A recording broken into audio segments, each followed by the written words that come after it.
હું તમારો મિત્ર સુરેશ છું ને હરિયાણાની એક મેડિકલ કોલેજમાં પીજીમાં દાખલ કરવામાં આવ્યો છું.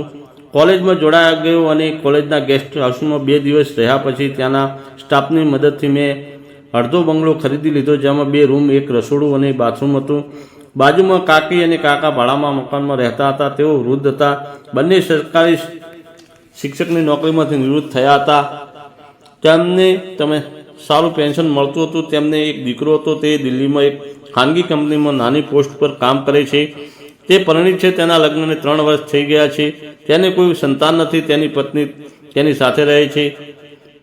બંને દર રવિવારે આવે છે. આંટીને આ બધું મને કહ્યું હતું. એક દિવસ હું હોસ્પિટલેથી પાછો આવ્યો હતો. મેં જોયું કે આંટીનો દીકરો તેની વહુ સાથે આવ્યો હતો. આંટીએ મને ચા માટે બોલાવ્યો. મેં જોયું કે છોકરો લગભગ 26 કે 27 વર્ષનો દુબળો પાતળો દેખાતો હતો. તેણે હેલો કહ્યું. હું ખુરશી પર બેઠો એટલામાં તેની પત્ની સાડી અને બુરખો પહેરીને પ્રેમથી ચા લઈને આવી. કારણ કે તેના સસરા પણ ત્યાં બેઠા હતા, તેથી તેણે ઘૂંઘટ પહેર્યો હતો. આ તો ગામડાની એક પરંપરા છે. કાકા બહાર નહીં શું વિચારતા હતા અને ચાનું કપ લઈને બીજા રૂમમાં ગયા. તેમણે કહ્યું, વહુ સોનલ, હું બહાર વંડામાં જાઉં છું. તમે લોકો બેસીને વાતો કરો. પુત્ર વધુ બહાર આવીને સાસુ પાસે બેસી ચા પીવા લાગી. તે ખૂબ જ સુંદર હતી. તે 22-23 વર્ષની આસપાસ હશે. સોનલ સાડી બ્લાઉઝમાં અદ્ભુત દેખાતી હતી. આંટીએ કહ્યું, સુરેશ સાહેબ, આ રાજેશના લગ્નને લગભગ 3 વર્ષથી વધુ સમય થઈ ગયો છે. એમને કોઈ સારા સમાચાર મળ્યા નથી. અમે પણ ઘણીવાર સારવાર કરાવી પણ કોઈ ફાયદો થયો નથી. મેં પૂછ્યું કે શું તમે ટ્રીટમેન્ટ કરી છે? રાજેશે, શું તમે તમારા રિપોર્ટ કરાવ્યા છે? તેણે કહ્યું, ના. મેં પૂછ્યું, શું તમે સોનલનો ટેસ્ટ કરાવ્યો હતો? મેં કહ્યું, પહેલાં બંનેના ટેસ્ટ કરાવો. કાલે હોસ્પિટલમાં આવો, હું ટેસ્ટ લખીને લેબમાં કરાવી દઉં. રાજેશે કહ્યું, મારે રજા નથી. સોનલને હું રજા આપું છું. તું આ રિપોર્ટ પહેલાં કરાવી લે. આગલી વખતે હું રજા લઈને ત્યારે કરાવી લઈશ. મેં કહ્યું, ઠીક છે આંટીજી, આવતીકાલે સવારે 10 વાગે સોનલને 14 નંબરના રૂમમાં લઈ આવો. પછી હું મારા રૂમમાં ગયો. મારા બેડરૂમનો દરવાજો બીજા રૂમના દરવાજામાં ખુલતો હતો, જે બીજા બાજુથી બંધ હતો. તે સોનલ અને રાજેશનો બેડરૂમ હતો અને આંટી અંકલનો રૂમ સાવ અલગ જ હતો.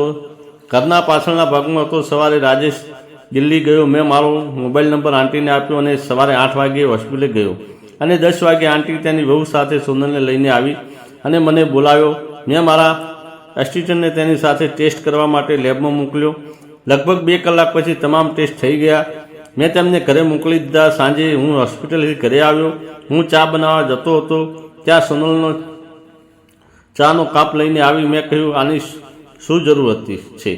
હું મારી જાતે ચા બનાવી લઉં છું. તેણે કહ્યું, કોઈ વાંધો નહીં ડૉક્ટર સાહેબ. સોનલે કહ્યું, મારો રિપોર્ટ ક્યારે આવશે? મેં કહ્યું, કાલે આવશે એટલે તરત જ તેમને જાણ કરી દઈશ.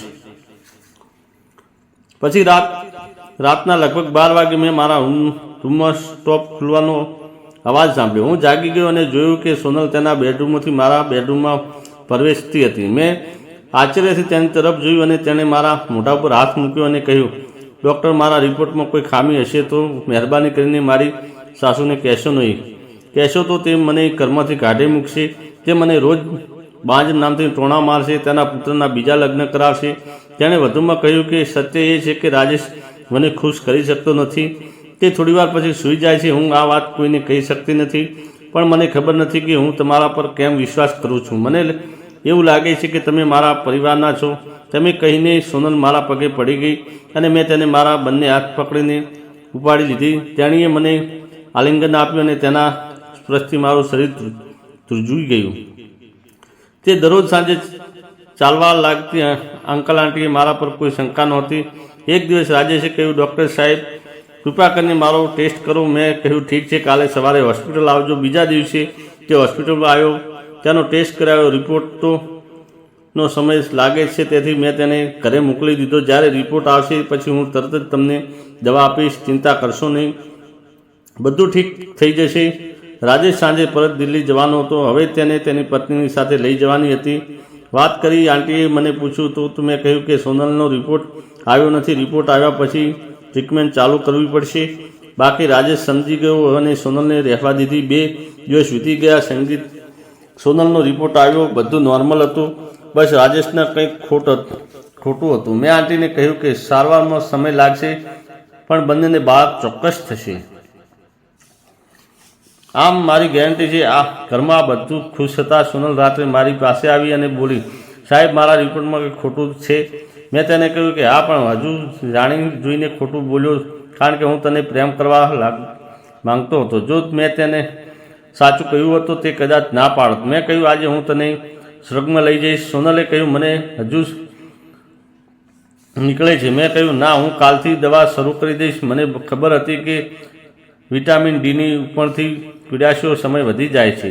ઘણું લોહી વહી રહ્યું હતું. થોડી વાર પછી તેના ચહેરા પર પાણીના છાંટા પડ્યા અને પછી તે હોશમાં આવી. જ્યારે હું સવારે હોસ્પિટલ જવા લાગ્યો ત્યારે મેં જોયું કે તે બીમાર દેખાઈ રહી હતી.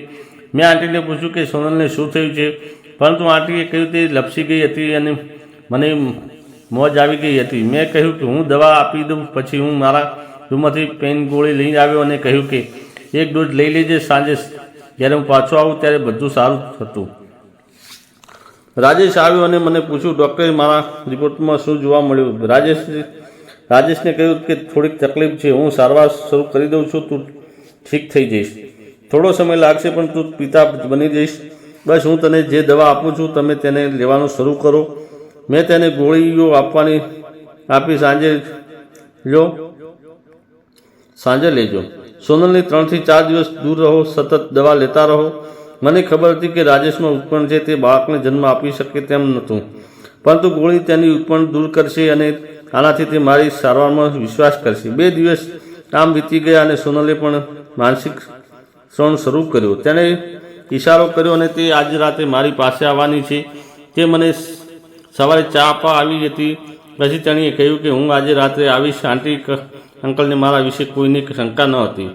તેઓ મને યોગ્ય અને મદદરૂપ લાગ્યા. હું હોસ્પિટલ ગયો. સાંજે પાછો આવતા હું દવાનોથી પેકેટ લઈ આવ્યો. જમ્યા પછી રાત્રે ટીવી જોતા સૂઈ ગયો. હું રાત્રે 12 વાગે દરવાજો ખોલવાનો અવાજ સાંભળ્યો. તેને હું જાગી ગયો અને જોયું કે સોનલે આજે કંઈક અદ્ભુત પહેર્યું છે. હું પાગલ થઈ ગયો હતો. તેણે કહ્યું કે ડૉક્ટર સાહેબ સાચું કહું, હું ચોક્કસ મારો વિચાર બદલીને મેં કહ્યું આ બધી વાતો છોડો. આજે તેણે જાણે સ્વર્ગમાંથી ઉતરી હોય એવું લાગતું હતું. પણ તેણે જે કહ્યું, ડૉક્ટર સાહેબ પહેલાં મારા પ્રશ્નનો યોગ્ય જવાબ આપો. મેં તેને સ્પષ્ટ કહ્યું કે રાજેશ બાળક પેદા કરવા યોગ્ય નથી. હું તમને મારી સાથે ગેરંટી સાથે સંમત કરીશ. તમારા અને મારા સિવાય આ વિશે કોઈને ખબર નહીં પડે. તેણે કહ્યું કે ડૉક્ટર સાહેબ મારે બાળક જોઈએ છે. અગાઉ શું થયું તે તમે સમજી શકો છો કે ત્યાં દર્દ સહન કરી નહીં શકે છે. તેની આંખોમાં આંસુ આવી ગયા. સોનલ બેહોશ થઈ ગઈ હતી. તેની ગરદન ફરી લટકતી જોઈને હું થોડીવાર માટે ડરી ગયો અને માથા ઉપર પાણીની બોટલ છાંટી અને થોડીવાર પછી તે હોશમાં આવી. તે પીડાથી આમ કરી રહી હતી. મેં કહ્યું થોડીવાર સહન કર, સારું થઈ જશે. ત્યાં સુધીમાં તેને થોડી રાહત થઈ ગઈ. મેં ધીમે ધીમે સોનલના અવાજ ના કરો અને આંટી જાગી જશે. તેણે કહ્યું મને પીડા થાય છે. મેં કહ્યું બસ થોડા સમયની વાત છે. પછી તે થોડી ખુશ થઈ ગઈ અને ઉઠવા લાગી. તેથી હું તેને ઉછીરી શક્યો નહીં. તે ઢળાઈ ગઈ અને પલંગ પર પડીને મેં તેને પકડી અને તેને કપડાથી સાફ કરી, પરંતુ તે ચાલી ન શકી. મેં તેને મારા ખોળામાં ઉઠાવી અને તેના રૂમમાં છોડી દીધી. તેના પેટ પર સૂઈ ગયો અને પછી મારી નાઇટ ડ્યુટી શરૂ કરી દીધી. આજે 8 વાગે જતો અને સવારે 6 વાગે પાછો આવતો. આ ડ્યુટી 5 દિવસ સુધી હતી. મેં સવારે જોયું કે રાજેશ આવ્યો હતો. પછી તેણે પૂછ્યું કે દવા મદદ કરે છે કે નહીં. તેણે કહ્યું કે તે ખૂબ જ ફાયદાકારક છે. ડૉક્ટર સાહેબે મેં પૂછ્યું કે તમે કેટલા દિવસથી રજા લીધી છે? તો તેણે કહ્યું ડૉક્ટર સાહેબ રજા નથી, પગાર કપાશે. હું 2-3 દિવસ રહીશ. સમજી ગયો કે આ ગોળીઓની અસર છે, એને વિશે જાણવાની જરૂર નથી. પણ મારી નાઇટ ડ્યુટીના 5 દિવસ પછી ગયા છે. રાજેશ પણ 6થા દિવસે હોસ્પિટલ જવાની તૈયારીમાં હતો. ત્યારે સોનલ ચા લઈને આવી અને કહ્યું કે હું રોજની જેમ સાંજે હોસ્પિટલમાં આવીશ. જમ્યા બાદ રાત્રે 12 વાગે સોનલ મારા રૂમમાં પ્રવેશ ટીવી જોતો જ સૂઈ ગઈ કે આજે મારા પલંગ ઉપર બેઠી. તેણે એક અદ્ભુત કામ કર્યું. એક દિવસ તેને ઉલટી થવા લાગી. તેના સાસુએ કહ્યું કે ડૉક્ટર સાહેબ સોનલને ઉલટી થાય છે. મેં સાસુ અને વહુને હોસ્પિટલમાં બોલાવ્યા. ગર્ભાવસ્થાની પરીક્ષણ પુષ્ટિ કરી તો તે ગર્ભવતી જ છે, પરંતુ ત્યાંનો સમયગાળો પણ સમાપ્ત થયો ન હતો. આંટીના ઘરમાં ખુશીની લહેર દોડી ગઈ. પછી મેં તેની સારવાર બંધ કરી દીધી. 9 મહિના પછી તેને એક પુત્ર થયો. રાજેશ, સોનલ, આંટી અને કાકા બધા ખુશ હતા. એક દિવસ આંટીએ કહ્યું, ડૉક્ટર સાહેબ, તમારા ઉપકાર અને જીવનભર ભૂલશું નહીં. બસ એક વધુ ઉપકાર કરો. મારા ગામમાં મારા ભત્રીજાની વહુના લગ્નને 5 વર્ષ થઈ ગયા છે. તેને સંતાન નથી. તેની સાથે પણ સારવાર કરાવો.